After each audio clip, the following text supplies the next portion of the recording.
O Machado de Assis é um desses escritores praticamente incontornáveis, assim, no sentido de que se você não leu, pelo menos você já ouviu falar dele em algum momento na sua vida. E aí que entra um dos principais problemas, na minha opinião, do Machado de Assis, é que ele é introduzido de uma maneira um pouco esquisita. Eu não sei se você vai concordar comigo, mas introduzir Machado de Assis e principalmente os romances dele, que são as obras mais complexas, por assim dizer, no ensino fundamental é uma coisa um pouco estranha. E aí que entra essa coisa da introdução à obra, que na minha opinião se faz melhor com um conto. Existem contos de Machado de Assis que são extraordinários.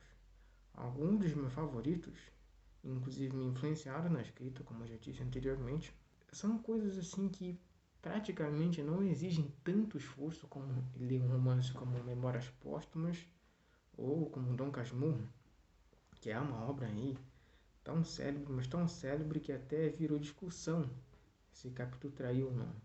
A discussão, inclusive, é até maior do que a própria leitura do romance, mas bom, enfim, são coisas que acontecem, né?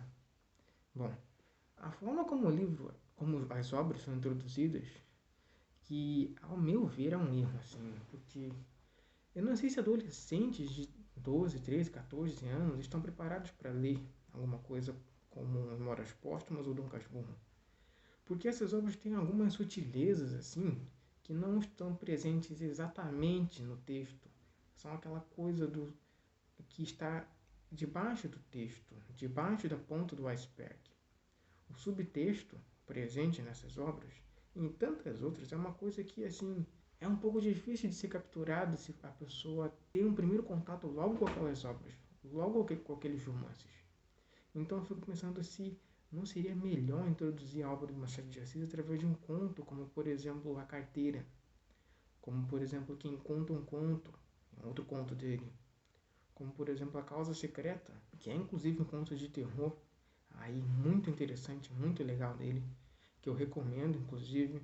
Essa coisa é muito complicada, assim, essas decisões de introduzir um autor através da melhor obra, às vezes nem sempre pode causar um efeito bom. Na realidade, pode causar até o efeito contrário. A pessoa pode até querer se afastar do Machado de Assis por conta dessas obras, por conta da dificuldade que a pessoa enfrentou na leitura dessas obras. Um exemplo, não que eu sirva de exemplo, mas eu principalmente me afastei desse autor porque a leitura dele durante meu período na escola não foi muito boa, não foi muito saudável. Eu não me lembro de ter uma experiência boa lendo Dom Casmurro ou Memórias Póstumas de Brás Cubas. Eu confesso que eu peguei mais o resumo da obra para poder lidar com as atividades. Não foi uma coisa assim. Eu não acredito que nenhuma obra seja realmente lida de forma séria durante a escola, tanto no ensino fundamental quanto no ensino médio.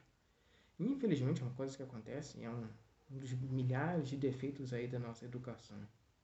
Mas assim, como solucionar? Como eu disse, através dos contos de Machado de Assis que são extraordinários.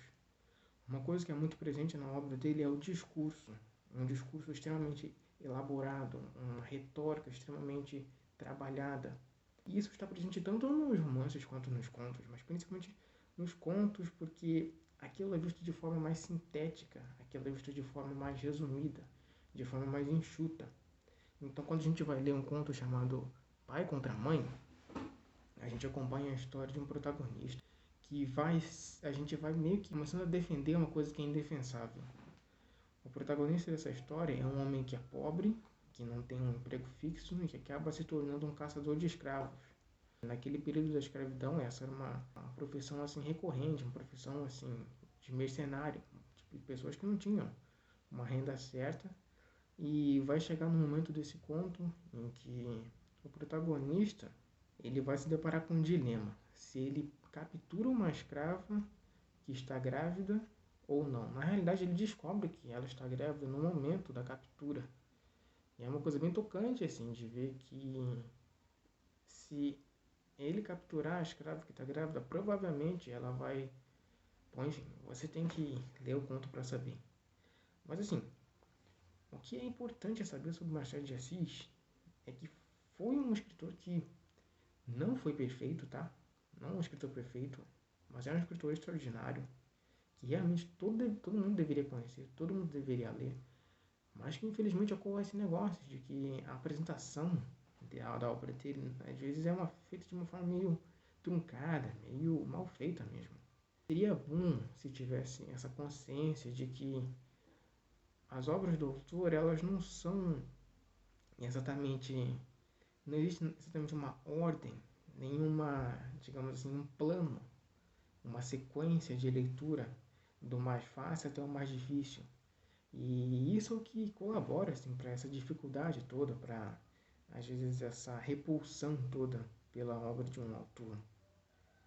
E uma outra coisa também que eu acho que prejudica bastante a leitura e o estudo do Machado de Assis é praticamente essa figura mítica que se cria ao redor dele.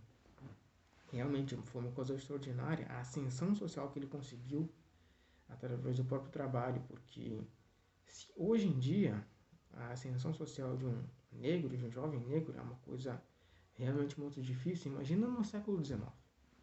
Mas assim, às vezes essa idolatria toda, essa exaltação toda que se faz do homem Machado de Assis acaba prejudicando o autor Machado de Assis.